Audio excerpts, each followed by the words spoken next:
ever had to shit and fart at the same time? Like, you're sitting on your throne doing your job, and then suddenly you can feel the gas just pushing the shit to the side, but it's still going, and so your ass feels very weird. That's the best way to sum up KamiKatsu, working for God in a godless world, in one sentence. KamiKatsu is a 12-episode isekai anime whose premise was, indeed interesting. Our hero is Yukito Urabe, and he grew in a sect of naked muscle men which obviously soured his opinion on religion. And then his father throws him into the ocean for a ritual. Dying, Yukito wished to appear in a world where there are no gods. And he does. From this point, the story can go in two ways. It can either become a legitimately interesting commentary on the importance of spirituality and the effect a lack of it has on the world. It could become something like Konosuba, a comedic anime where our protagonist, and maybe the god his father's sect worshipped, act like a straight man to the wacky shenanigans these radical atheists do. The anime instead chose the third option.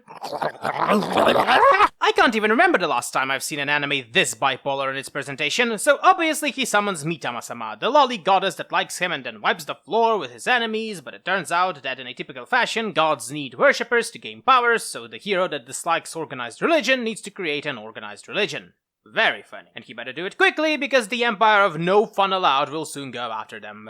This is the first element of bipolar disorder this anime has. In this world, people have their self-preservation instincts atrophied to the point where they die on the nation's command and have no real strong feelings about it. Those that do are exiled into peripheries, but they're going to kill them later regardless. And so we have a scene where we see the dead body of one of the supporting characters hanging to the shock of her sister who is going to be next. But then, oh my god, a naked lolly comes from the sky and she likes her protagonist and she beats everyone and everything is so goofy.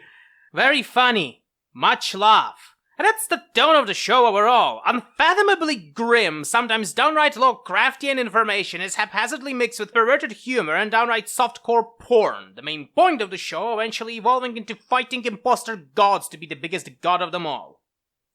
A genetically modified clone with powers to grant love was created for the sole purpose of destroying love, to the point where people without any sex drive have become the norm.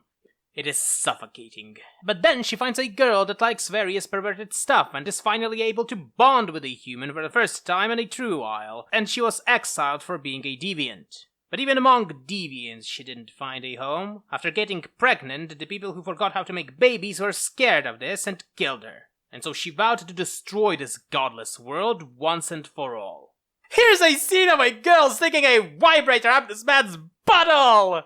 God, I hope you fuckers laugh. And it couldn't even end in an interesting way. Another god summons a big monster and it all ends with a song. The only thing that I liked in this show was the giant turkey that pushes the carriage. I mean, look at it. I like birds. The graphics are in mid-range of a typical anime production, the 3D graphics being a part of that, looking like something from a higher-res 2010 game. The music is barely existing in this, on par with interesting characters. You know, it's probably the first time in a while that my anger towards something has calmed as I was explaining why I hate this anime and everything it stands for. It is a weird feeling of emptiness you usually have after completing a task you cared about. KamiKatsu is like some kind of Lovecraftian object where you lose parts of your brain trying to understand it, and it's probably not worth the cost of your mind in the end.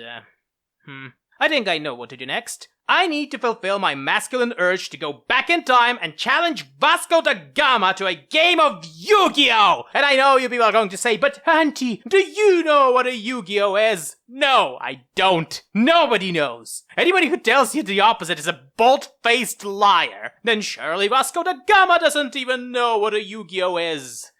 Of course he knows, the fucking prick. Just you wait, I'm going to send you into the Shadow Realm this time!